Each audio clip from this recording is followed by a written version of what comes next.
Sorry about that. I'm a little bit late, or a lot bit late.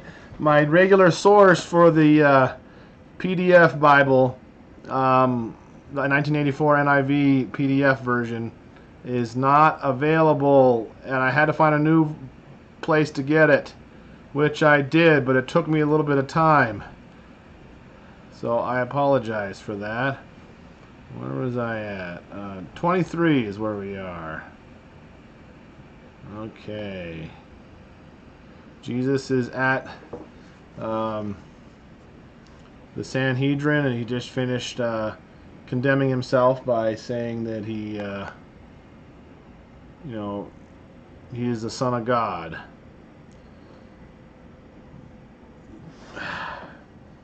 Hey there, everybody. It's good to see you all. I'm glad you all could make it. So it's still freaking me out how bright it is outside. Hey there, Jen and Tammy, Gigi, Stephanie, Sue Maria, all you guys. I certainly appreciate you. And let's continue on with Luke. We'll give a couple minutes for people to join up here and see that we're live, get the notification. It's a little crazy because summer bedtime is 9 o'clock. In fact, maybe I should no, I can't do it at 7. So we do family game night, which we just finished, so never mind. I thought we could do it a little earlier, but we'll just keep going at 8 or 8:05, or in this case 8:15. I don't want to keep it too late, so we're gonna go ahead. Yep, I know on the East Coast it's already 10 something, so we're going to just keep going. We'll start reading here and following along, and then people can join up while we're going, and then of course we'll rediscuss it as we continue. You got a rest? Oh, the strawberry. Did you pick a strawberry? Judah, Asher picked one. Don't pick them. That was Asher, he picked one. No, Judah picked some. Did we get a strawberry in our garden? It's the teeniest little strawberry. I thought it was a raspberry, but it's not. It's a strawberry. Judah said we can eat just one. No, don't. They're not big enough. Well, one was big. Oh, you got some? Oh, man. Fresh strawberries out of the garden are super good. I got to go get some. I didn't realize they were red. Look at them in the bottom. We saw a ladybug. Well, hey, Debbie, glad you could say hi. Thanks for stepping out of your comfort zone. There's a ladybug in the garden. Yep, we're doing Bible study. Oh, I do Bible study. 4th of July was really good. Really fun. The kids had a good time. We did fireworks. Got a little pool that Miss Hannah loved to death. Daddy. What? I do Bible study too. You want to do Bible study too? Okay, well, sit down. Let's do some Bible study. Okay. Okay. I can't see my faces. You can't see your faces? You got to see your face to do Bible study? Is that how it works? Yeah. I want to see you in Bible study too. You want to do Bible study too? Yeah, and I'm fine if I'm not on the camera. You're fine if you're not on the camera? Okay. Me. All right, so... I want to see myself, Daddy. Of course you would, you silly girl. You'll see. It's My little diva. You. Let's see here. Luke. We're going to be in Luke chapter 23. Daddy, smell this strawberry. Daddy. Oh, yeah, it smells so good. I What? opened my bag of M&M and then We're doing Bible study, okay? Hey, Daddy, can you see where we're going? But this is serious. We're doing Bible study. We're going to the circus tomorrow. Can I tell him? Sure, go ahead and tell them. We're going to go to the circus tomorrow. Yep. Daddy, sure. I got to do Bible study. Okay, that's enough. Too. We're seriously going to do some Bible study now. Okay? Here we go.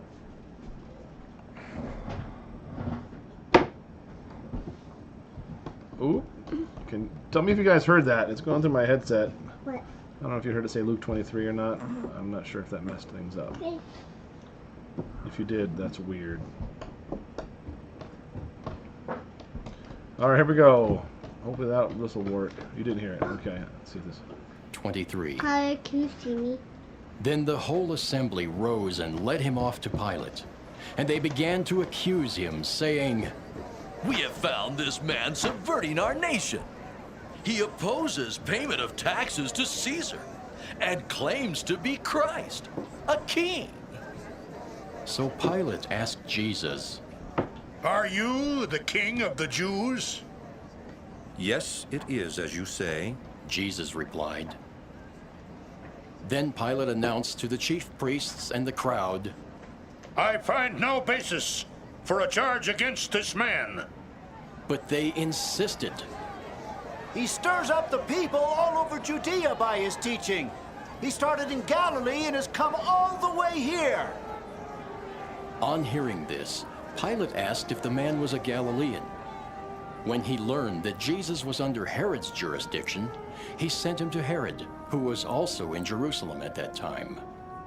When Herod saw Jesus, he was greatly pleased, because for a long time he had been wanting to see him.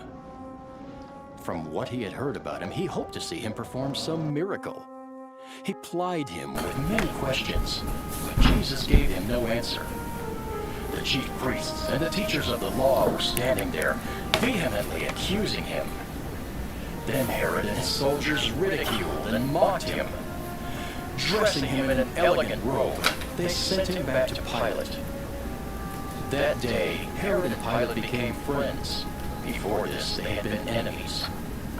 Pilate called together the chief priests, the rulers, and the people, and said to them, You brought me this man as one who was inciting the people to rebellion.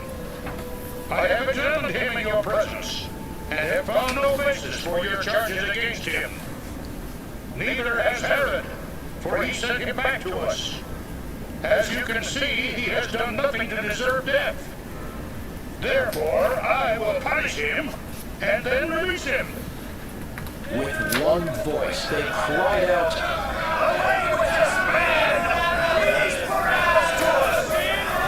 Barabbas had been thrown into prison for an insurrection in the city and for murder. Wanting to release Jesus, Pilate appealed to them again, but they kept shouting,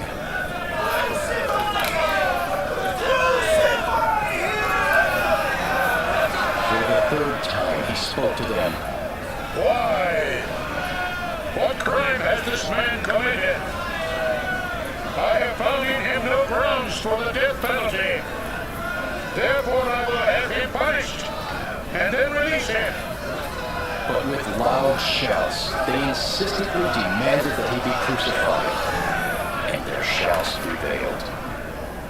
So Pilate decided to grant their demand. He released the man who had been thrown into prison for insurrection and murder, the one they asked for, and surrendered Jesus to their will. As they led him away, they seized Simon from Cyrene, who was on his way in from the country, and put the cross on him and made him carry it behind Jesus. A large number of people followed him, including women who mourned and wailed for him. Jesus turned and said to them, Daughters of Jerusalem, do not weep for me. Weep for yourselves and for your children. For the time will come when you will say, Blessed are the barren women, the wombs that never bore and the breasts that never nursed. They will say to the mountains, Fall on us, and to the hills, Cover us. For if men do these things when the tree is green, what will happen when it is dry? Two other men, both criminals, were also led out with him to be executed. When they came to the place called the Skull, there they crucified him along with the criminals, one on his right, the other on his left. Jesus said, Father, forgive them, for they do not know what they are doing. And they divided up his clothes by casting lots. Where are we at? The people stood watching, and the rulers even sneered at him. They said, He saved others. Let him save himself if he is the Christ of God, the chosen one. The soldiers also came up and mocked him. They offered him wine vinegar and said, If you are the King of the Jews, save yourself. There was a written notice above him which read, This is the King of the Jews. One of the criminals who hung there hurled insults at him. Aren't you the Christ? Save yourself and us. But the other criminal rebuked him. Don't you fear God? He said. Since you are under the same sentence, we are punished justly, for we are getting what our deeds deserve. But this man has done nothing wrong. Then he said, Jesus, remember me when you come into your kingdom. Jesus answered him, I tell you the truth. Today you will be with me in paradise. It was now about the 6th hour, and darkness came over the whole land until the 9th hour, for the sun stopped shining. And the curtain of the temple was torn in two. Jesus called out with a loud voice, Father, into your hands I commit my spirit. When he had said this, he breathed his last. The centurion, seeing what had happened, praised God and said, Surely this was a righteous man. When all the people who had gathered to witness this sight saw what took place, they beat their breasts and went away. But all those who knew him, including the women who had followed him from Galilee, stood at a distance watching these things.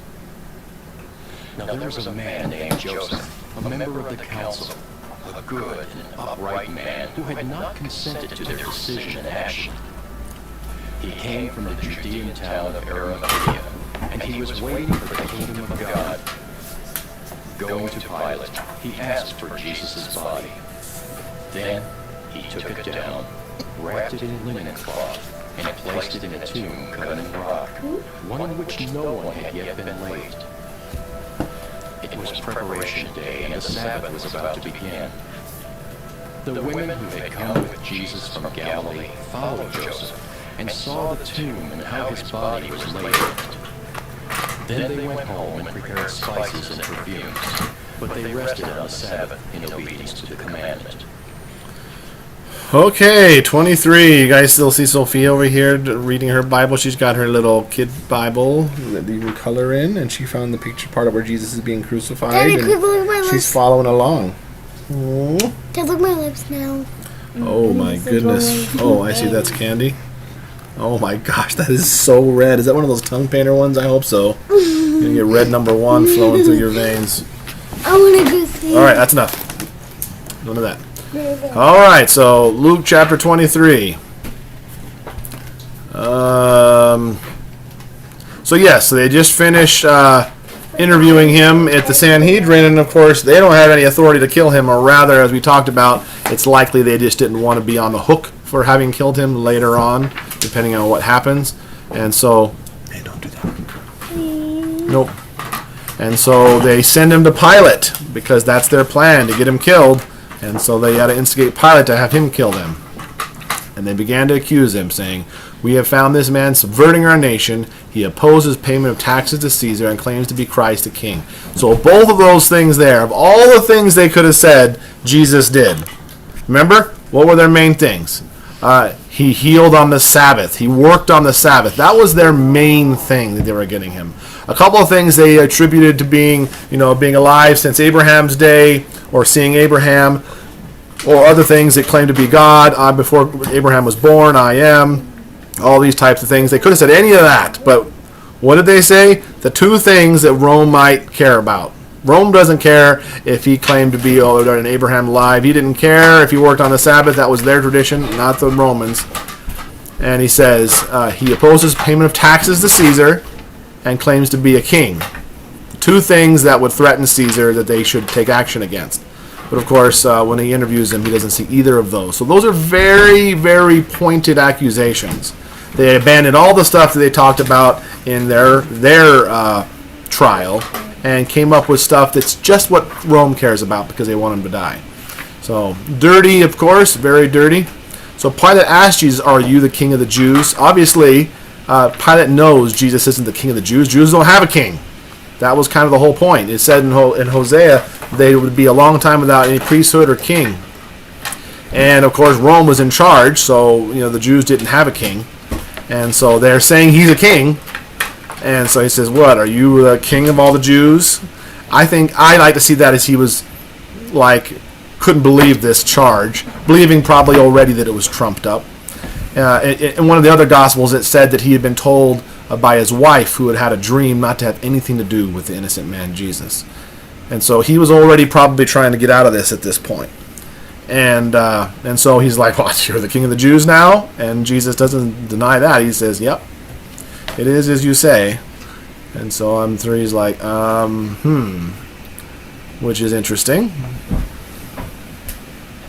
Also, this is an indicator here. As you guys may know, I am fascinated with biblical languages, and so I've been learning biblical Greek for a long time. And this is a very telling chapter as to the language that they spoke. There's several places in the Bible where it can be shown that Jesus came from a village that spoke Aramaic, but that he primarily spoke Greek when he was talking to the people, except in certain instances when there was little kids who might not know Greek, different things like that. But Pilate, who was a Roman leader, Pontius Pilate, he would have definitely known Latin, being a Roman. He would not have known Aramaic. The Jews were mostly an eyesore. They were an annoyance to the Romans. They wouldn't have known Aramaic. But Greek being the common language, it's probably pretty probable he'd know Greek. And what does he do here? It says that they come out here, lead him to Pilate. They accuse him to Pilate, and they're talking to him, right? The Jews aren't talking in Latin, so they're probably talking in Greek. Of course, it's written down in Greek. That makes the most sense. So he's talking in Greek, and then he goes in, and Pilate talks to Jesus. We don't have any indication that there's a translator or anybody else there to translate what he's saying. So Pilate then talks directly to Jesus, probably also at the same language in Greek. And then he comes back out, and then it says he announced to the chief priests and to the crowd, I find no basis for a charge against this man. So he speaks to the chief priests, who could have spoke Aramaic, but they probably wouldn't have spoken to him. So they're probably speaking Greek. He speaks to Jesus, and he speaks to the crowd, all with the same language, most likely, which would have been Greek, which is a neat indication. There's no translators here mentioned anywhere. You may not find that interesting, but I find that interesting. I grew up thinking that, Jesus is Hebrew, he must speak Hebrew, but they didn't speak Hebrew. They speak Aramaic, and even then it was limited when they did. So anyways, Jesus just finished telling him, yep, I am the king of the Jews. And he says, I find no basis for a charge against this man. By Roman law, he is opposed to Caesar. Anybody claiming to be Christ, be a king, is opposed to Caesar. That would have been a challenge, but he still finds no basis. Of course, you can say that Jesus is crazy, but more than likely, he just wanted to let Jesus go. Pontius Pilate gets a lot of bad rap, and of course, he did end up doing bad and giving into their demands. But what Jesus' own words said, you're only exercising the authority God gave you, it says in Matthew. Therefore, the one that handed me over to you is guilty of a greater sin. So it was the Jews that handed him over, Judas that betrayed him, that is guilty of the worst sin, not Pontius Pilate, who was doing his best to let him go. So it says, he stirs up people all over Judea by his teaching. He started in Galilee and has come all the way here. On hearing this, Pilate asked if the man was a Galilean. When he learned that Jesus was under Herod's jurisdiction, he sent him to Herod, who was also in Jerusalem at that time. So Pontius Pilate wanted nothing to do with Jesus. He didn't want to be involved with Jesus at all. Again, his wife had warned him not to be involved with him. He already thought he was innocent. He already knew that the Jews were jealous. And so he's like, I don't want this on my hands. I want to send him to Herod. And it says here earlier that they were enemies, that Herod was an enemy of him. But we see, and there's another place in the Old Testament where it says that Herod tried to see Jesus during his ministry. And so Herod heard about his miracles, and so Herod wanted to see Jesus and never got to do it. And so Pilate's like, I'm going to get rid of Jesus and send him away. It won't be my fault.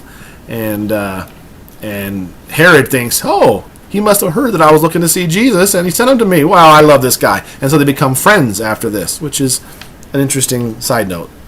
And if this were a fake story, it's completely irrelevant. A lot of these details, it just doesn't read like somebody made any of this up as, some of the atheists would try to say that this is all just made up stuff.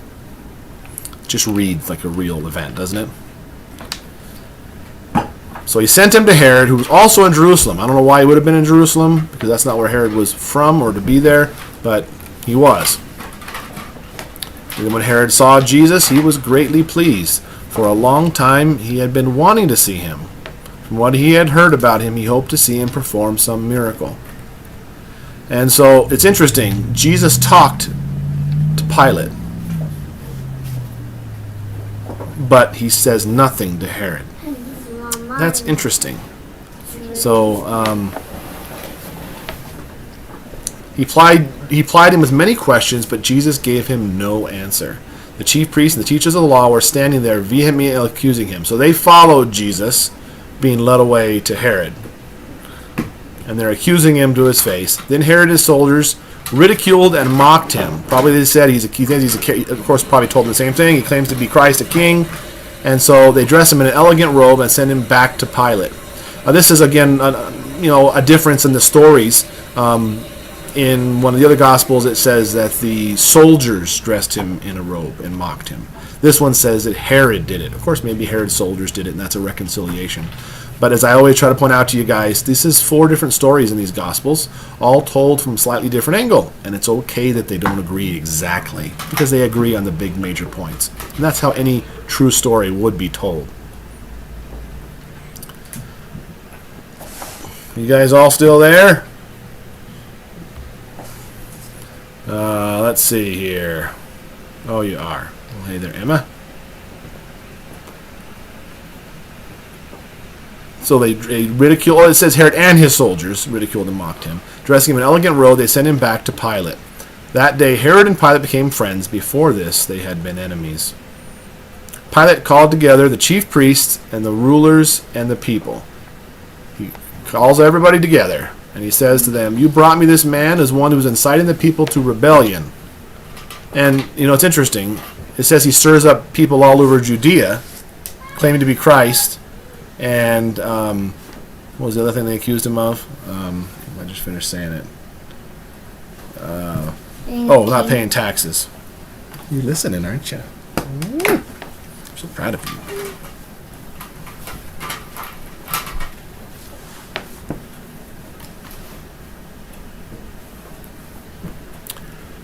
So anyways, citing the people to rebellion. I don't know that it's interesting that he says that, because I don't know that I heard that specifically what they were saying. "I have examined him in your presence and found no basis for your charges against him. Neither has Herod, for he sent him back to us. As you can see, he has done nothing to deserve death." So it's interesting. At this point, Pilate's like, done deal. He didn't do anything wrong. Can't accuse him. Herod didn't accuse him, and he hates me. And so they're going to let him go. I find it interesting that they're able to still twist his arm at this point, because he seems like his mind is very made up.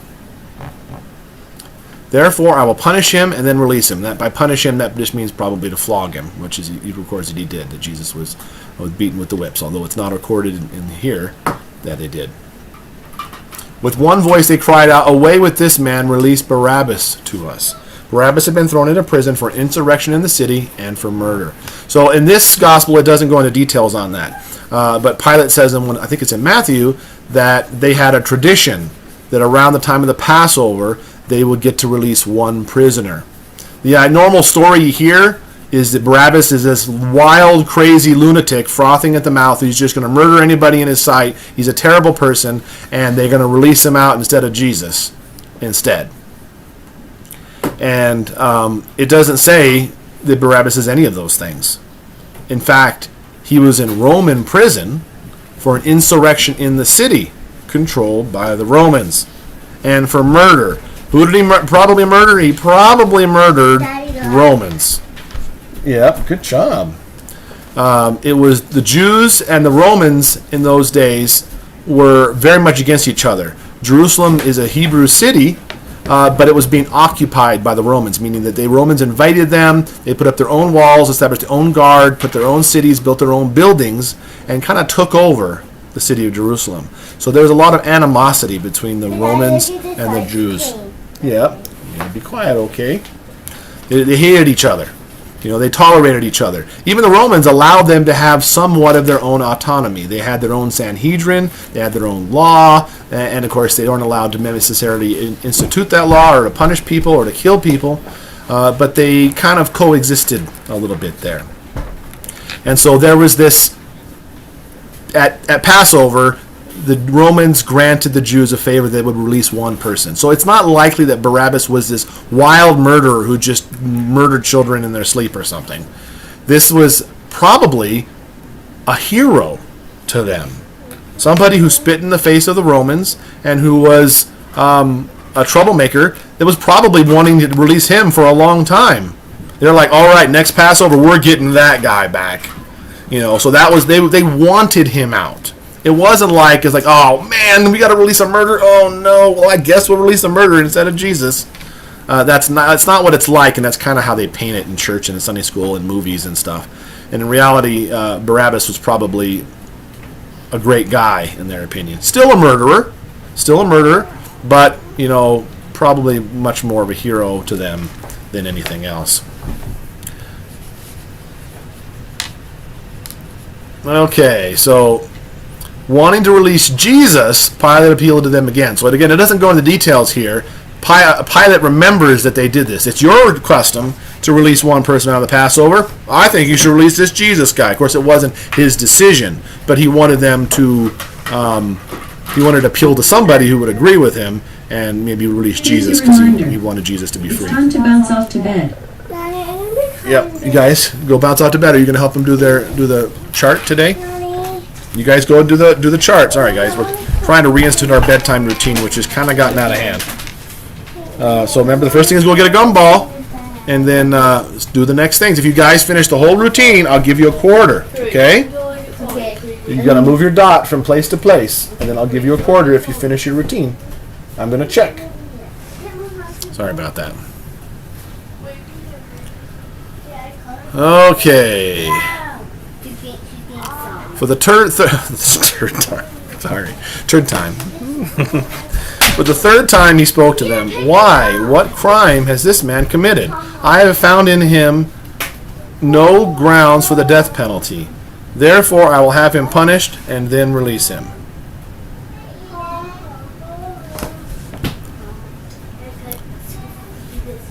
But with loud shouts, they insistently demand that he be crucified, and their shouts prevailed. And again, this account is a little bit different than the other accounts. In the other accounts, they save the accusation that he wants to be a king until now.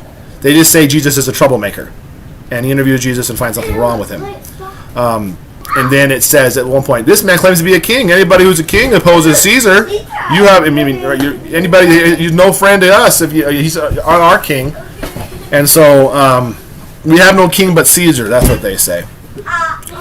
And so anyways, and then of course at that point he's feeling like he might be pressured, because if he is the one who goes to the mat for somebody claiming to be opposing Caesar, he could get killed by Caesar. Caesar was not a nice man. That would have been Tiberius, who would have been in Caesar at that time. Why do you think he would punish him if he found no fault in him? I think it was just to appease these guys. He thought they clearly are jealous of him, they hate him, I'll just rough him up a little bit, and maybe that'll accuse him, because he did not want to put Jesus to death. And one of the other Gospels, he washes his, I think it's in John, it says he brings out a pan of water, and he washes his hands in front of everybody and says, his blood is not on my hands, I want to set him free, I'm wash my hands of his blood. And that's when they say, let his blood be on us and upon our children, which that was the line they got taken out of the Mel Gibson's movie, The Passion, because the real life Jews did not want that line in there, which I find interesting. Anyways, but their shouts prevailed, so he decided to grant their demand, and he released the man who had been thrown into prison for insurrection and murder, the one they asked for, and they surrendered Jesus to their will. So he lets out Barabbas, and he says, fine, we're going to crucify Jesus. This is where, in my opinion, it starts to get a little rocky. Like the events, again, like we see in Luke a couple times, they're kind of shotgunned in there. A bunch of spare facts the things that happened maybe not necessarily in the order, or just random things that he thought were as important, that we don't see in a lot of other places. So here it says, and they led him away. As they led him away, they seized Simon from Cyrene, who was on his way from the country, and they put the cross on him and made it carry him behind Jesus. So this one says that Simon from Cyrene carried the cross the whole way. Other one, it says that Jesus carried it for a while, and then he fell, and then Simon self-folded. Another one, it says Jesus carried his own cross. So we have some differing accounts here again. Does that mean Jesus didn't get crucified on a cross? No, it doesn't mean that. It just means that these accounts don't agree exactly, and that's okay. They're written by men with faulty memories, and Luke here wasn't even an eyewitness. He was asking other people. So there's a lot of... Get the gumball.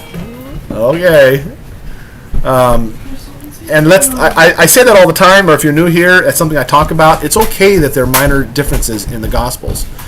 Some people want to call them contradictions, and you know what? Technically they are. Does that mean the Bible's contradictory and not true? No, it doesn't mean that.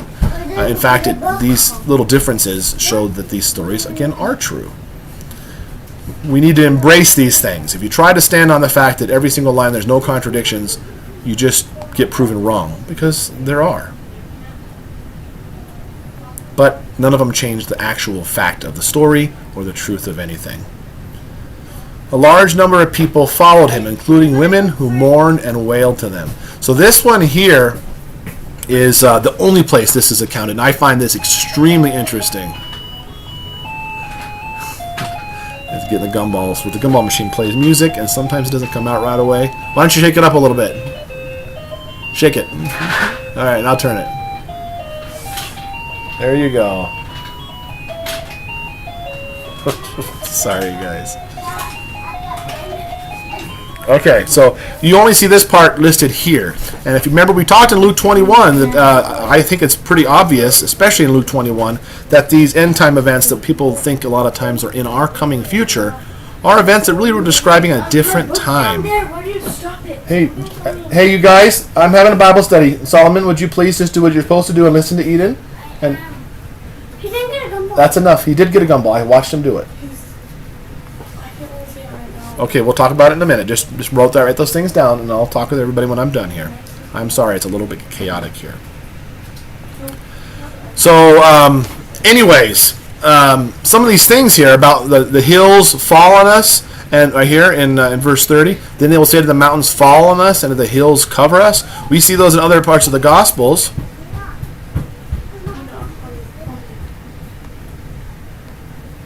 In many of the deals,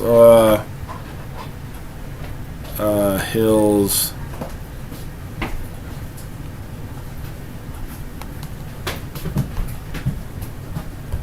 oh my goodness. One of the things that's interesting, of course, look at this, what it says in Revelation. They call to the mountains and to the rocks, fall on us, and hide us from the face that sits on the Lamb. And we see that again, quoted in Hosea. It says, the high place of wickedness will be destroyed. This is the sin of Israel. Thorns and thistles will grow up and cover their altars. They will say to the mountains, cover us, and to the hills, fall on us. These are all the places that Jesus is quoting here in Luke. They will say to the mountains and the hills, fall on us, and to the hills, cover us. And what's interesting here is who does it say Jesus says to weep for? Does he say to weep for 2022 or 2025 or whatever year in the future they think that applies to? He says these women are following him and they're crying for him. And he says, daughters of Jerusalem, do not weep for me, weep for who? Weep for yourselves and for your children. For the time will come when you will say, blessed are the barren women, the wombs that never bore, and the breasts that never nursed. Then they will say to the mountains, fall on us, and to the hills, cover us. So it's not telling us to be wary of those things. He's telling these women who are crying for him. And he's saying, don't cry for me, cry for you guys. So that's a big deal. And it shows that, this was something they were going to expect in their lifetime. And indeed, 40 years after this, about the time that they would have been grown up, or the kids would have been, getting older, obviously, or they've been having kids in those days. And with Matthew, it says, woe to women that give birth or nurse babes in those days. In Luke, it says it here in a little bit different context. Because it says, and they're going to weep for yourselves and for your children, of course, and then 40 years later, that's when Jerusalem was destroyed. They were surrounded by the Romans, and they were starved out. It was a gruesome, terrible scene. And the temple was burned to the ground. And I believe that's what these things are talking about. It's not talking about a new temple they're going to be built. It was talking about the temple that was standing at the time. I always think about this a lot. For if men do these things when the tree is green, what will happen when it is dry? So what made the tree green when Jesus was there? I mean, is it not that Jesus was there? Jesus was there, and they're seeing miracles, and they're seeing all these wonders and powers, and the Son of God is literally walking the earth. That's when the tree is green. But after, he says, weep for yourselves and for your children, because the tree is going to die. It's going to be dry. There's not going to be greenery. The Son of God is not going to be here anymore. And I think that's describing, not only the time in 70 AD, but also now. Jesus isn't still around now. He is, but not in the way that he was when he walked the earth here. And I just like to think about that because, I don't know, it's some sort of an acknowledgement that God and Jesus know what's going on in our world. I mean, he knows that there sometimes are easy, sometimes are harder. And there are times when it's not as prevalent. I think sometimes we see these we read Acts and we read these miracles and we see all the apostles are doing, and people want to go do them themselves, and they're disappointed that they don't get to see the miracles that they got to see in the time of Acts. But this was the time when the tree was green. Those men were sanctioned by Jesus, giving power to confirm the message that me and you believe today, or that we're learning about today, if you don't believe it yet. And so I think that's exciting to me. There's another part, I believe, in the Old Testament. It might have been in the days of Samuel, where it says, the word of God in those days were rare. There were not many visions. And that's an overlooked verse too. And it shows in those days, even though there were prophets, and even though at the time of Samuel and God was present, in a way, it was still rare. There was famines for the times of the Lord, is in the place it talks about. So it's not always the same. We can't always have Miracle City. Like we read in Acts. You read Acts, you act like it's just a bunch of miracles. In reality, the book of Acts spans like 40 years. The end of it being when Paul's in prison right before he's killed.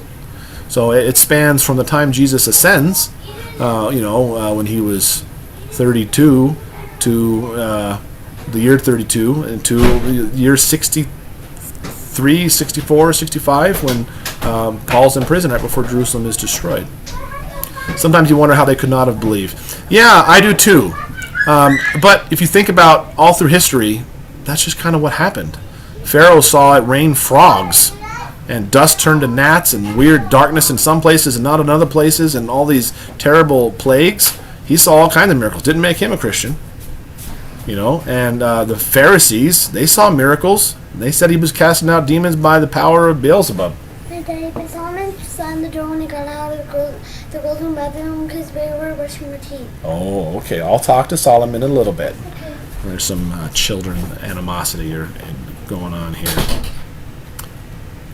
So, anyways, not seeing miracles won't make you a Christian. And what happened when Jesus rose from the dead? All of Thomas's friends saw it, and he says, "I'm not going to believe until I see it myself." And Thomas gets, everybody talks about doubting Thomas, doubting Thomas. You know what? You think we would have necessarily believed right away? And Jesus doesn't chastise Thomas for being a doubting Thomas. He just says, "Hey, come here, look. Put your hands on my side. Put your fingers into my." He could have just said, "Oh, you didn't believe me? Fine." But he doesn't. He's patient with him. He understands that not everybody's faith is the same, and he says, "You believe because you've seen, but more blessed are they that believe that have not seen." And that's kind of what describes our time. In our day and age, we don't see miracles. I've never seen something I can bona fide say is a miracle beyond a shadow of a doubt. In fact, in the times where God has done something for me that I prayed for, He always leaves that little sliver in your mind, like, well, maybe my back wasn't hurting that bad, or maybe it just happened to work out that way by chance. And so I think he wants us to have that kind of a struggle. We want to build our faith. I mean, if God came down right now and did some crazy miracle right in front of us, everybody would believe in him. But that doesn't take faith to acknowledge what you can see. It takes faith to believe the things that you don't see. Faith is the evidence of things not seen.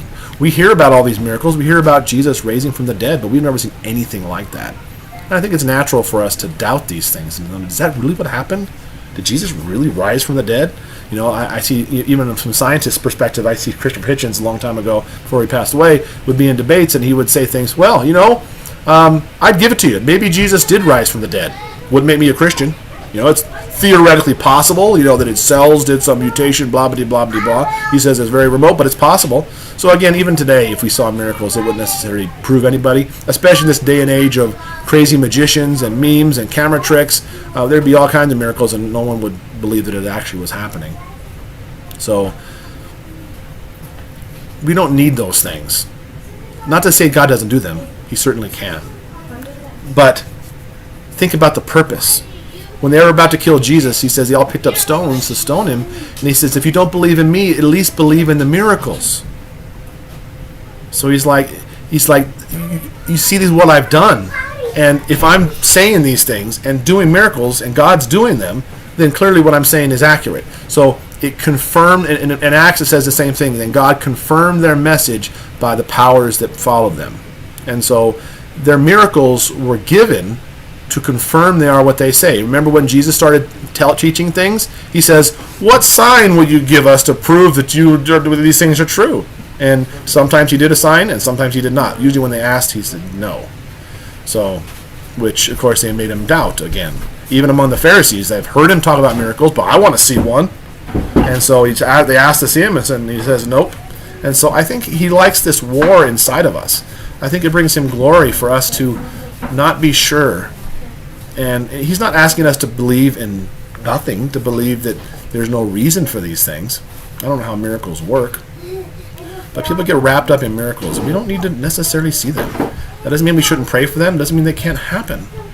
It just means that if it does happen, you're immensely blessed. But it shouldn't be the reason you're a Christian. He did do it on the cross also, yeah. You should be a Christian not because you have the evidence. If you're in a court and you're looking, he did miracles and he rose from the dead, he must be the Son of God. Who's the judge in that scenario? You are. You're the judge. And the problem is you can win that argument. And you know what? Someone comes by with another argument and says, you know what? He didn't actually raise the dead because they found this shroud of Turin, and on that there's a picture of the whatever, and they're going to say, yep, he didn't actually raise from the dead. And they're like, oh, okay, I see your point. Okay, guess he's not God. And again, that's not up for you to decide. You can believe it or not believe it, but it doesn't mean anything. And as much as we want to see a miracle, and I think that's a lot of times our fascination with the end time stuff to begin with. I think in reality, it's hard to believe in God. I believe in God. My faith is strong, but at the same time, do I sometimes sit here and think, maybe God's not, what if God's not real? Do I have those thoughts? I think everybody has those thoughts.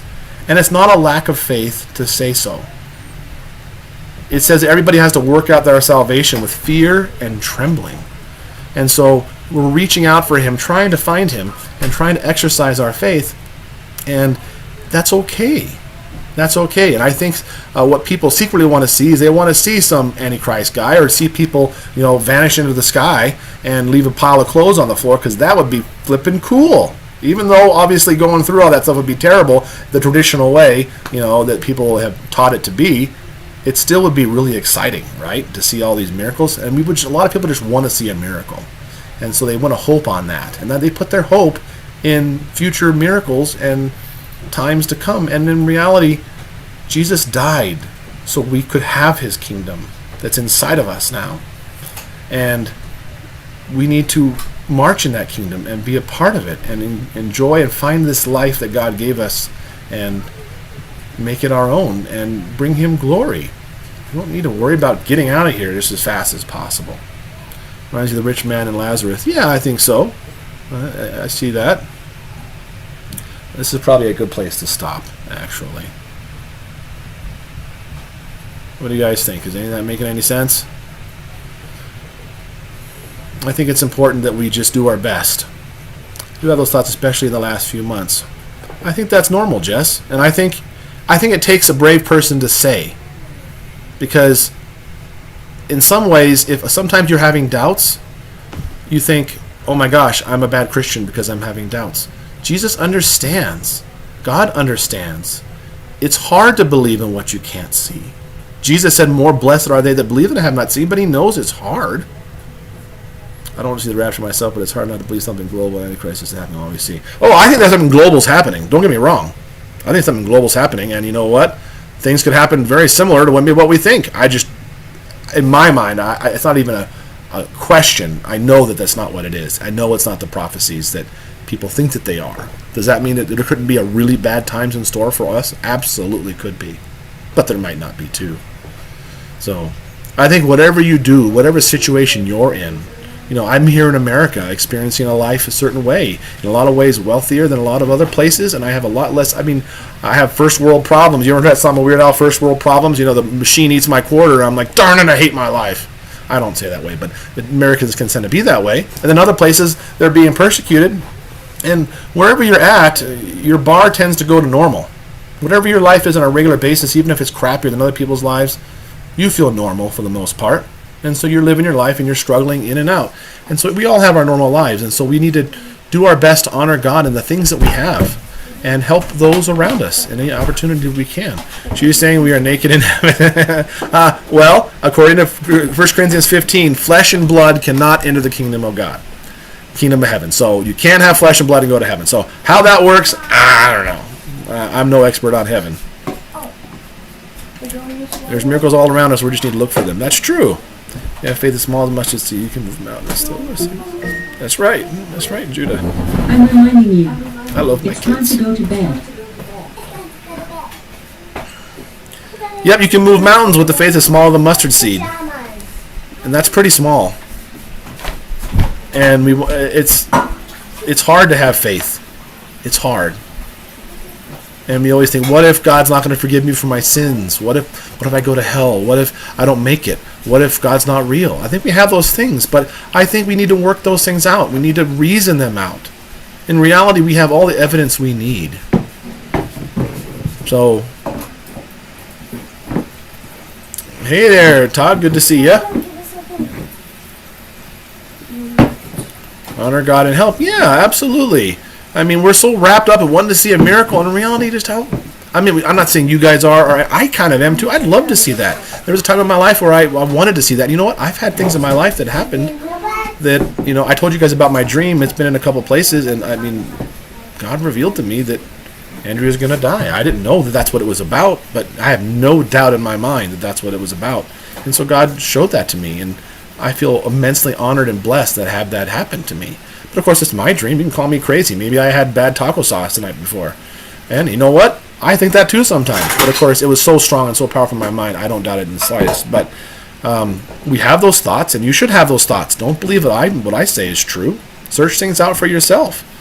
My favorite verse, I can't stop thinking about it. I've shared it with you guys a million times, and I'm going to share it with you again.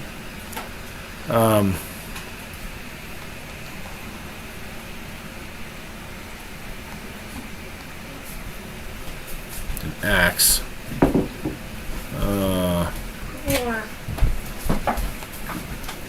Thank you, baby girl. You guys going to bed? Night-night. I love you. I love you guys. The last step on the thing. You guys are all going to get a quarter for finishing the thing. Good job. I'll be there to give it to you in a little bit, okay? Thanks, Daddy. Faith comes easy. Maybe shouldn't work so hard to have it. Yeah, I think that's true. Faith, I think it goes to different times in your life. Honestly, when I was younger, faith was hard. And when I got married and I started learning, and me and Andrea started studying together, and we had a great time, my faith came easier. And you know what? It comes harder now. This is, when I look back on my life, this is the hardest time in my life that I'll ever have to go through. It's terrible. I have a lot of blessings and a lot of happiness in it, but it's difficult. And I have to think about every day about why, I see people with terrible marriages and wicked people live to be old and have each other, and I lost her. So it's difficult to have faith. But here it is. This is one of my favorite verses these days. This is Paul talking about Adam. And that's what I'm interested in, because in my mind, you don't have to agree with my view of the end time stuff, but we had God made man on earth. Thank you, buddy. I love you. I'll come tuck you in a minute. God made man on earth for a purpose, for a reason. And then, of course, we had the fall. Yeah, that stunk. Jesus redeemed us from the fall, and those cancel out. And now we're back to why God created us to begin with. And this is the reason right here. So from one man he made all the nations, that they should inhabit the whole earth, and he marked out their appointed times in history and the boundaries of their lands. God did this so that they would seek him and perhaps reach out for him and find him, though he's not far from any one of us. That's our reason for being alive today, because he wants us to seek him, perhaps reach out for him, and find him, though he's not far from any one of us. And we have that struggle through him allowing us to have eternal life in heaven. So it gives me goosebumps, because there's not a lot of verses in the Bible that directly relate to our time. Of course, there's lots of them, pray without ceasing, I can do all things through Christ who strengthens me. There's lots of quotable quotes and fun verses to hang on a plaque and to give you encouragement. But as far as directly, there's what John 17, when he prays for people, he says, my prayer is not for you alone, but I pray for everybody who will believe in me through your message. That's us. And then here also, this is our reason. He did this. He wants us to reach out and try to find him. Does that mean that we know how to find him? No, I don't know how to find him. I can give you the gospel. I can tell you all about the Bible, tell you what I think, but it's not as easy as it sounds. It says that wide is the gate that leads to destruction, and many enter into it, and narrow is the gate that leads to life, and only a few find it. So let's be some of that few, where we try our best to not just do things good, but to try to live life the way Jesus did. I think WWJD is super played out these days, but I still think it's super viable. To imagine what would happen what would Jesus do? Would Jesus be, saying those words or going to those places or doing those things? And if he wouldn't, we probably shouldn't be either. And not that just doing things will get you to heaven, because it won't. We need to understand that we can't make it on our own, and it's through Jesus' sacrifice that we're allowed to. If we didn't have struggles, we wouldn't need him or seek him. Absolutely. Absolutely. In fact, that's the reason we're here. Something I consider a lot is that God can't sin. He's incapable of sinning. And he made us who can sin. And now he watches us on earth. It says he watches us like grasshoppers in one of the Psalms. No, it's in Isaiah. He watches us like grasshoppers. He's watching us, and he's like, ooh, look at that one over there. Ooh, it's fighting with another one. Ooh, I wonder who's going to win. Oh, look at that one. He's carrying a big boulder. Oh my gosh, is he going to make it? I mean, that's kind of what I like to think of. And he sees us struggling with our sin. He sees you struggling with the things you're struggling with right now, and being lost in depression, and being sad and lonely. And he wants us to try to fight those things and to see us win. It's like we're like God's reality show, and he's wanting us to win. And to, in the face of evil, even though we don't know that he's out there, and we doubt it sometimes, and we don't see him, and we don't hear him, we can't be friends with him with the way we're friends with anybody else. And he wants to see us fight the battle and win the best we can. It says when you're judged, it says you were judged according to the things you had done as written down in the books. So there's these books up there with the play-by-play of everything you've done. And how much fun will it be to watch those stories, or to hear those stories and books, and be proud of the things that are in them? Remember Job? He went through some terrible things. In fact, you can have however bad your life is. I have not met a single person who could possibly have a worse life than what Job had. And yet, he complained and whined, but if he just only knew that God was watching him, trying to win a bet with Satan, maybe he would have endured it happily. He probably would have. If God had said, hey Job, I'm going to punish you, I'm going to torture you a little bit to show you how strong you are, he would have said, I'm your man, Lord. But in fact, he didn't know. He didn't know why he was going through this hard thing. He says, I don't deserve this, I'm innocent. I did everything right. Look what's happening to me. And if he had only known, he probably could have endured it. But again, now you're going through hard times. I'm going through hard times. And we don't know why. But we can still endure it. Do you want to know our loved ones in heaven? Absolutely. Absolutely. That's a place where it talks about resting with your fathers. And it says, I don't want you to mourn like those who, like the rest of men who have no hope. So we don't have to, because we believe we'll see them again in heaven. It says that. And so I believe, I don't know how they'll work. I think I've shared my dream. Didn't I? I'm sure I did it where I dreamed that I talked to... I did. So I think if you look at the 1 year later grieving video that I did, I talk about it, and I got to talk to Andrea, and I believe I talked to her in heaven. Yes, maybe I had bad taco sauce last night, but I believe that I got to talk to her, and she was the same person. That's one of the most comforting parts of my whole dream, is that she was the same person that I always knew. And anyways, that's exciting. Let's put on our coat of armors every day and go out there and face the sheriff's word. Absolutely, absolutely. And you know what? It doesn't mean you got to go out there yelling on the street corner, trying to cram a Bible down somebody's throat. If somebody wants to drown, you let them drown. The Good Samaritan didn't go looking for people in the road who were hurt. He didn't have an ambulance driving around roads looking for hurt people. He was just on his road, going to Jerusalem, and he found a guy who was hurt and needed help. That's the thing you don't want to miss. You don't got to go looking for people to help. God will put people in your path that are people you should help.